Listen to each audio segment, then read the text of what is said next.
Let me briefly tell you about the outline of the talk.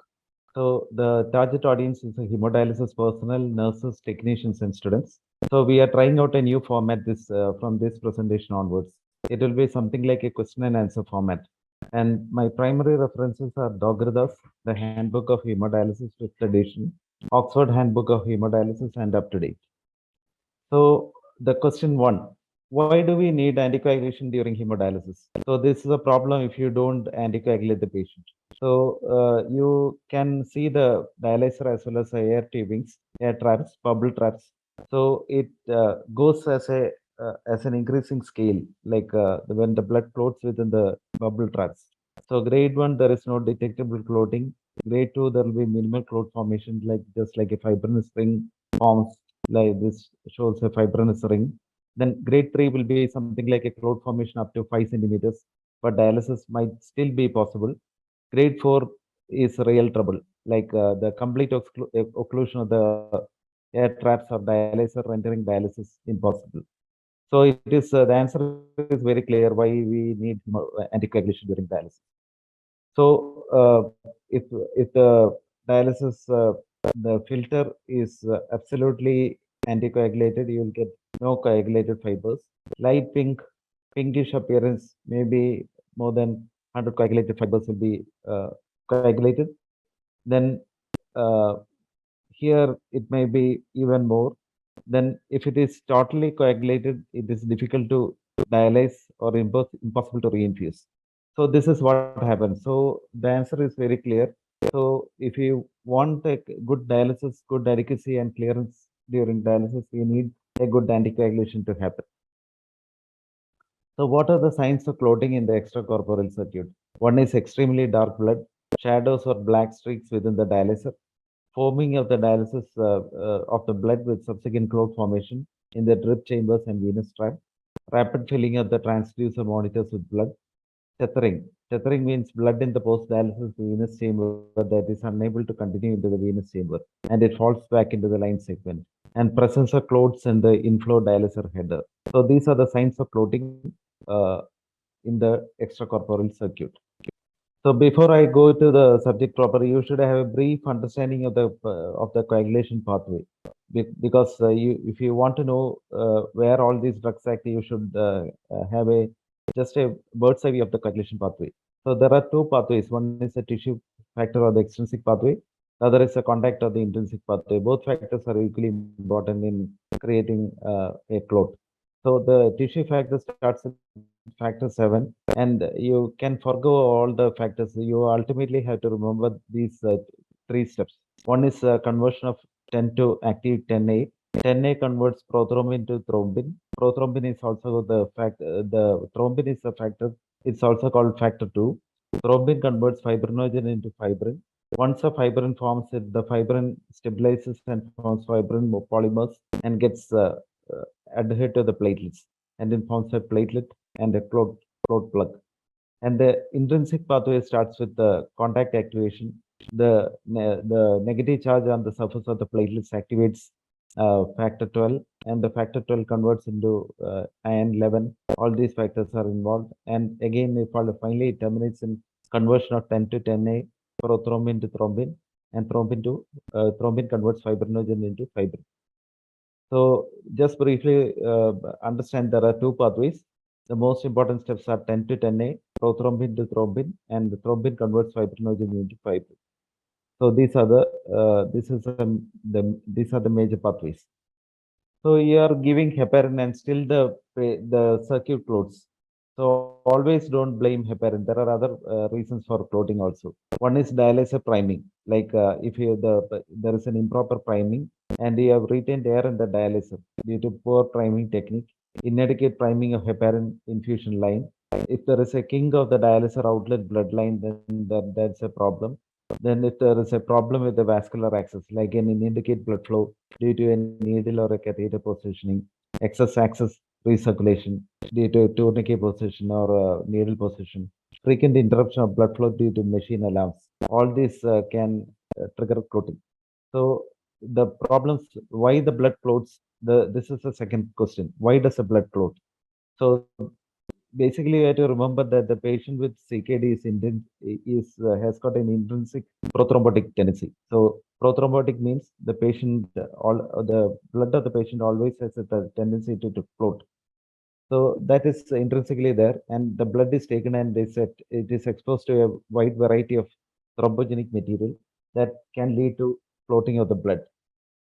So vascular access can be the trouble, like there could be inadequate blood flow, intra-abdominal catheter thrombosis, turbulent blood flow. Then the patient can have atrial fibrillation. The patient can have prothrombotic conditions. Systemic anticoagulant or antiplatelet agents can be there.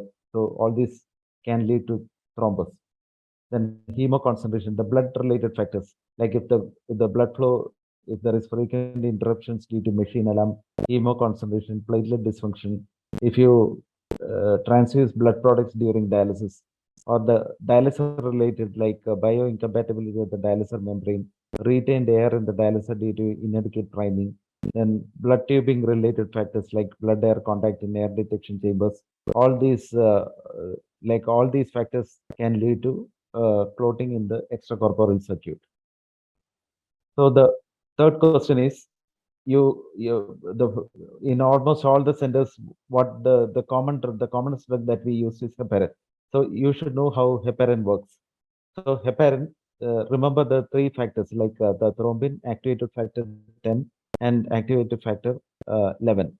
So basically, the heparin actually inactivates thrombin and inactivates activated factor 10. So this is a primary mechanism of action of heparin. So the heparin and this cofactor binds and inactivates thrombin, binds and inactivates activated factor 10, and to a certain degree it binds and inactivates activated factor 11.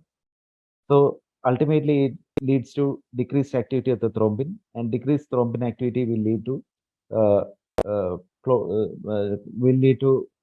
inhibition of the coagulation. So this is a mechanism of action of heparin. So how does heparin exerts its action? So heparin binds to a protein known as antithrombin. So this antithrombin, once it's activated, will bind to thrombin and inactivates thrombin. So this is a major mechanism of action of heparin.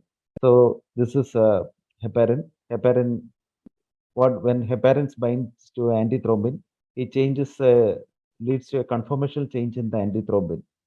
Previously, it was called antithrombin 3. Currently, it is solely called antithrombin. So this antithrombin, there is a conformational change of the antithrombin. And once there is a conformational change of the antithrombin, it binds to thrombin and inactivates thrombin. Then heparin dissociates and can be reused and is reused again. So this is a major mechanism of action of heparin. So the fourth question is, how do you administer heparin? So how heparin is administered? Normally, one ampule can contain 25,000 international units. There are some ampules which supply 5,000 units also. So if you take a 25,000 units, international units per ml, and you have to add, like if you are preparing a 50 ml syringe, you have to add 45 ml normal saline to 5 ml of heparin. And the rate of infusion is decided by the formula, like the desired dose into quantity divided by the drug concentration. Then you can, suppose you want to give 100 units per hour. So 100 units into 50 divided by 25,000 will be something like 0.2 ml per hour of a concentration of 50 ml syringe. So you can adjust the infusion pump or the syringe pump based on this calculation and the dilution. So in general, most of the units, this is taken from up to date. So most of the units in the US and the Western world use unfractionated heparin in the dose of 2,000 units bolus, followed by 5,000 units hourly as an infusion. And generally, they stop the heparin 60 minutes prior to the end of dialysis. Some units, based on a weight-based protocol, like if the weight is less than 50 kilos, you give 500 units bolus. If it is between 50 to 100 kilogram, you give 1,000 units bolus. And if it is more than 100 kilos, you give 2,000 units bolus. And various protocols are there, like rigid heparinization, the systemic heparinization, tight heparinization, etc.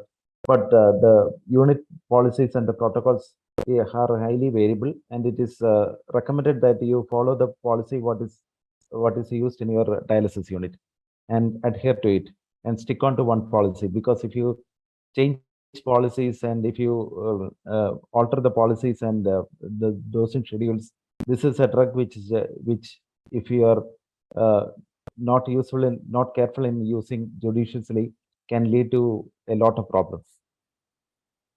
So these are in general, the unfractionated heparin schedules. Like you gave a loading dose of 25 to 50 units per international units per kilogram. Maintenance is approximately 800 to 1500 international units per hour, and you have to stop approximately 30 to 60 minutes before the end of treatment. And there are a lot of parameters, like if there is excessive bleeding, you have to adjust the maintenance infusion. And if there is excessive bleeding or clotting, you have to adjust the loading dose. And if the clotting persists with the loading dose, you have to add a second bolus dose or add a maintenance, increase the maintenance infusion by 500 international units per hour. So whatever we adhere to a time tested policy. This is the general recommendation. Now, the question 5. So you are using heparin. So whenever you are handling a drug, you should be aware of the side effects of the drug also. So the side effects of heparin in general are, one is bleeding. Heparin-induced thrombocytopenia. This is a very tricky situation. Then the patient can develop a hypersensitivity reaction. Hypersensitivity reaction happens because of the antigenicity due to animal sources, and rarely occurring reactions include urticaria, rash, and rhinitis, and reversible alopecia and osteoporosis if the heparin is used long term for 6 months or longer. So these are in general the side effects of heparin. Of this, the one of the most important and the dangerous side effect of heparin is heparin-induced thrombocytopenia. So I am discussing this to some extent because I have taught dialysis technician course for most of our dialysis students, and this is often asked as a short note in their exam. So this heparin-induced thrombocytopenia is a life-threatening state of hypercoagulability. Even though the patient has got thrombocytopenia, exactly the reverse happens. There is increased coagulability of blood with onset about 5 to 10 days after heparin exposure. So this is what happens. So the basic problem is the release of a factor known as platelet factor 4. So the platelet factor 4 is released from the platelets which are activated, and the heparin binds to the platelet factor 4, and the platelet factor 4 heparin triggers an immunological response, and this leads to the release of IgG antibodies, and these IgG antibodies will bind to the heparin platelet factor 4 complex, and this further leads to platelet aggregation and activation. So the platelets will start sticking together. So what will happen is that there will be thrombocytopenia, there will be thrombosis. So the thrombosis part is what is we are worried about. So this is a pathogenesis of heparin-induced thrombocytopenia. So the clinical signs of heparin-induced thrombocytopenia, there will be erythematous plaques, there can be skin necrosis, there will be the development of deep vein thrombosis. Some people can even develop venous gangrene. So basically, you have to remember that is the patient will have thrombotic tendency in presence of thrombocytopenia. So how do you make a diagnosis? The diagnosis is usually made use of by using a score known as a 4T score. So 4T score, the 4 T's in the 4T score are thrombocytopenia, timing of platelet fall after or thrombosis. Then the third T is thrombosis. Then you have to rule out other potential causes of thrombocytopenia. I'm not going into the detail, but you have to remember that there is a scoring system known as 4T score. And then you confirm this by measuring antiplatelet factor 4 antibodies and all, which is done in certain specialized labs. So how do you treat heparin-induced thrombocytopenia? So heparin-induced thrombocytopenia, there are two things that we should be worried about. You have to continue anticoagulation because the patient is prothrombotic and can develop thrombosis. So you have to avoid or reverse warfarin. Yeah, the anticoagulation options include direct thrombin inhibitors like ergotaroban, bivalirudin, fondaparinone, or even dabigatran. Then antithrombin dependent factor 10A inhibitors like danaparoid or fondaparinone, and direct oral anticoagulants, the latest ones which inhibit factor 10, that is rivaroxaban, apixaban, and dabigatran. So you have to decrease or inhibit platelet activation. You have to discontinue heparin, but this is not effective in autoimmune hit. You can use high dose immunoglobulin IVIG. Uh, then antiplatelet agents like aspirin and clopidogrel can be tried. Then there are newer modalities, experimental modalities also. So this is how you treat heparin in this thrombocytopenia. Now the question 6. So is there any situation where you should avoid heparin? So the patient has come for hemodialysis and you have to, the consultant has written an order that the patient should be given heparin-free dialysis or a saline dialysis. So the indications for using a saline dialysis are: one is pericarditis, then recent surgery like a vascular or a cardiac surgery, eye surgery, renal transplant, brain surgery, or a parathyroid surgery, then coagulopathy, thrombocytopenia, intracerebral hemorrhage, active bleeding, routine use of dialysis of acutely ill by many centers. If you read up to date, it is generally recommended that most of the centers in US don't give routine heparin or any anticoagulation to patients with acute kidney injury and those who are severely sick and with persons with heparin allergy. So these are the general indications of doing a heparin-free dialysis. So how do you do a heparin-free dialysis? So the first thing is you have to give a heparin rinse. So that is you have to rinse the extracorporeal circuit with saline containing approximately 2000 to 5000 units of heparin uh, per ml. So this is the first thing that you have to do. Then the second step is you have to drain the heparin containing priming fluid by unheparinized saline at the outset of hemodialysis. And you have to keep a high blood flow rate. The blood flow rate should be kept up to around 250 to 500 ml per minute. Then you have to use a periodic saline rinse with 50 to 250 ml of saline every 15 to 30 minutes. So this is how you do a heparin-free dialysis, the procedure. Now, the question 8, what is a low molecular weight heparin? So this is some centers are using low molecular weight heparin, and you should understand what do you mean by a low molecular weight heparin. So I have put a cartoon which shows two heparins. This is unfractionated heparin, and this is a low molecular weight heparin. In unfractionated heparin, it has got a long tail. It has got a pentasaccharide sequence, and it has got a long tail. So this heparin will come and bind to antithrombin, and it causes a conformational change in this antithrombin molecule. So because of the change in this structure of this antithrombin molecule, what will happen is that it will bind to active factor 10A and it will bind to thrombin. So it inhibits the coagulation pathway. Now with the low molecular weight heparin, it induces a conformational change in the antithrombin, but instead of more binding to thrombin, it predominantly binds to activated factor 10A. So this is a main difference between these two molecules. This is unfractionated heparin. This is a low molecular weight heparin. The low molecular weight heparin, as you can see from the figure, there is no tail, so it is of a low molecular weight. The second major mechanism is that difference is that it primarily inhibits factor 10A. So what is the comparison between uh, unfractionated heparin versus low molecular weight heparin? So the advantages of unfractionated heparin is that it is of rapid onset and clearance.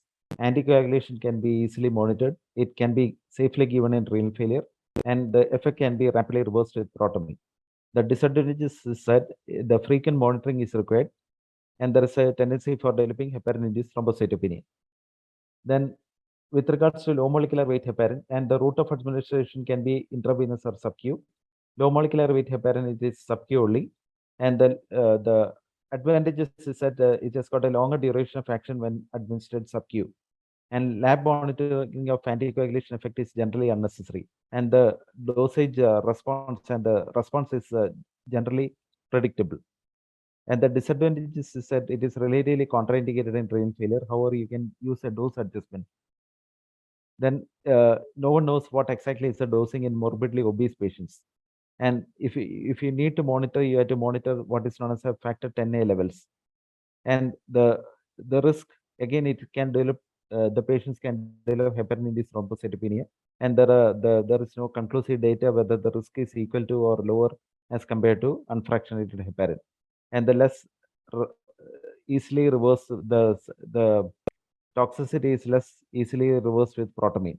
And the major disadvantage in our setting will be the cost. It is very costly when you compare to unfractionated heparin. Now, the ninth question is, how do you monitor heparin therapy? So, the heparin therapy is monitored by using what is known as a test known as activated partial uh, APTT. So, if here in a test tube, you take citrated plasma, calcium, activator, and phospholipid, and you add the serum from the patient. And the because of the presence of these activated factors, the blood will start clotting, and the time taken for the clotting is generally measured. And based on that, you can assess the activity of the heparin. So this is how you monitor heparin therapy by checking activated partial APTT test. Now the question 10, how do you reverse the effect of heparin? So you are given a patient heparin and the patient started to bleed, and you have done an activated partial thromboplastin time, and you have found that it is grossly prolonged. APT is prolonged more than 80 seconds. So what will you do? So in order to counter the effects of heparin, you have to use a drug which is known as protamine sulfate. So this is an antidote for unfractionated heparin. It is also an antidote for low molecular weight heparin, but to a certain degree.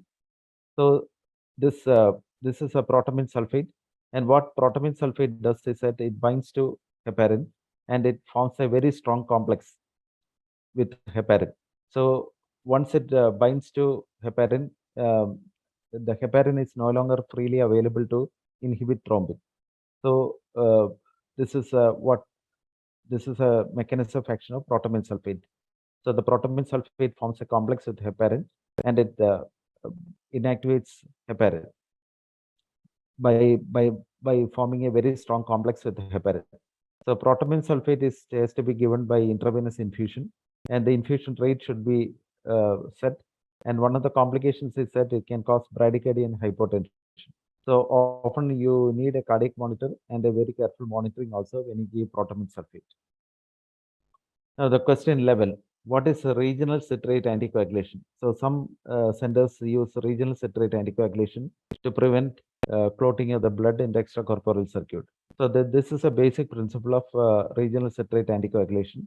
You give citrated blood, you infuse citrate into the bloodline, and the citrate is introduced into the bloodline, and the citrate goes into the arterial line, and once the citrate enters the arterial line, it binds to calcium. So the calcium is a substance which is needed for the activity of all the clotting factors. So the calcium level within the extracorporeal circuit decreases, and because there is less of calcium in the extracorporeal circuit, the blood doesn't clot. So this is and the blood will be kept in the fluid state, and there will be no clotting. So before the blood is returned back into the patient's body, you give a calcium chloride infusion or a calcium gluconate infusion to bring up the calcium. So this is a basic mechanism of regional citrate anticoagulation. And this regional citrate anticoagulation is primarily used for continuous renal replacement therapies uh, more than hemodialysis. And this is a mechanism of regional citrate anticoagulation. The normal range of calcium is somewhere between 2.2 to 2.6. Our values will be something like 8.5 to 10.5. And the serum ionized calcium will be something like 0.9 to 1.2. So the calcium is chelated and causes deep hypocalcemia in the filter. The aim is to keep a post-filter ionized calcium something of a range of 0.25 to 0.35. And what happens to the citrate calcium complex in the CRRT circuit is some is lost as an ultrafiltrate across the membrane. Those which enter the systemic circulation is diluted in the venous blood, and the citrate entering the body will be cleared by the liver, skeletal muscle, or the kidney to bicarbonate in a 1:3 ratio. The half-life for calcium citrate complex is about 5 minutes. Therefore, systemic effect on anticoagulation usually generally doesn't occur. So this is about regional citrate anticoagulation. So this is a CRRT circuit with the use of citrated solution. So the blood is taken from the patient and you give anticoagulate, like you give citrated solution. Then the patient undergoes hemofiltration or a hemodialysis, continuous renal replacement therapy. Then the blood is returned back into the patient and calcium is infused prior to the blood entering the patient's body. And the patient's cyanized calcium target is kept somewhere between 1.1 to 1.3. So this is regarding citrate anticoagulation. So the advantages of citrate anticoagulation is that anticoagulation is restricted to the extracorporeal circuit. There is a decreased risk of systemic bleeding. It does not induce thrombocytopenia. The filter life is prolonged. However, the disadvantages is that it is labor intensive. You need a close monitoring of ionized calcium, sodium, and pH.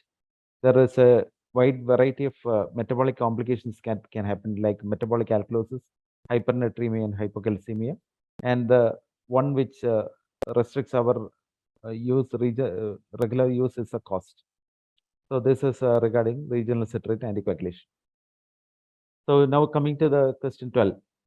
What are the newer anticoagulants which are available? So there are a lot of newer anticoagulants which are coming up, and you should be at least aware of the names and what the new drugs are. So before that, we'll just run through the coagulation pathway once again. So there's an intrinsic pathway. Intrinsic pathway, the major factors are one is 9, 10, and in the extrinsic pathway, this factor 7, and this 10 to 10A is one of the key steps. So this is 10 to 10A, and the activated 10A converts prothrombin to thrombin. Thrombin is 2A, and the thrombin converts fibrinogen into fibrin. So the traditional this is where the new factors come into play. So the new factors are ideally it works on two factors, either factor 10 or factor 2. So factor 2, it is collectively called direct thrombin inhibitors. So all those which act on the factor 2 is called direct thrombin inhibitors. And you can use a mnemonic BAD, BAD. So BAD for bad, B is bivalirudin, 2 is argatroban, and the third one is dabigatran. So dabigatran is the only one which is oral among these three drugs.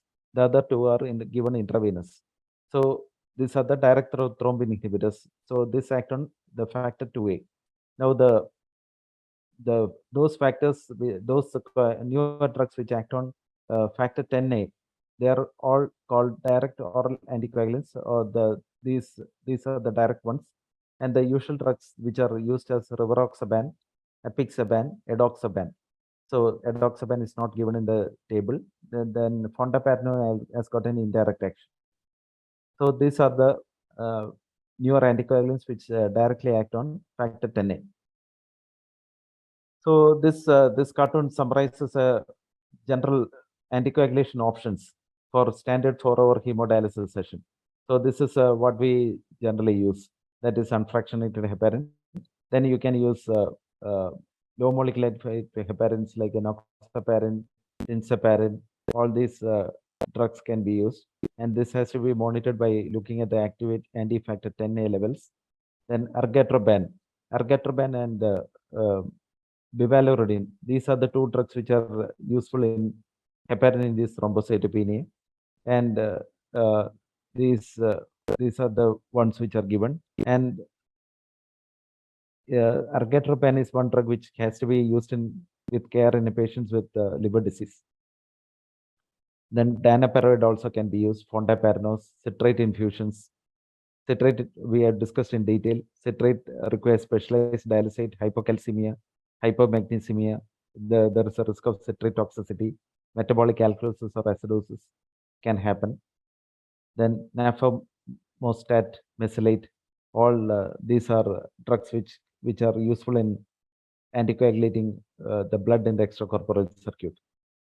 Coming to the direct oral anticoagulants, in CKD stage 5D, the FDA recommendation, we are going by the FDA recommendations, and these are dabigatran, rivaroxaban, apixaban, and edoxaban. Rivaroxaban, apixaban, and edoxaban are primarily acting on activate factor 10A. This can be remembered by looking at this XA. XA, this 10A, apixaban, edoxaban. All these are directly inhibiting factor 10A. So rivaroxaban, apixaban, and edoxaban inhibits 10A. And dabigatran is a direct thrombin inhibitor, orally acting direct thrombin inhibitor. And this FDA, this is there is no recommendation for dabigatran use, rivaroxaban use, or generally edoxaban use in stage 5 CKD dependent on dialysis. The only drug which is generally used is apixaban, and usually the standard dosing is used like 5 milligram per day, 5 milligram twice a day. And if the for patients with end-stage kidney disease, dialysis dependent, and there is a recommendation for use, it is generally 2.5 milligram twice a day. Like if it is creatinine is elevated, if the patient is elderly, or if the weight is less than 60 kilos. So this is with regards to apixaban. So these are the direct oral anticoagulants. These are called direct oral anticoagulants because these are orally given, and they directly inhibits the factors like either factor 2 or factor 10. So this is a brief review and brief idea about the various anticoagulation procedures and the various anticoagulants, including the newer ones which are used for hemodialysis. Thank you.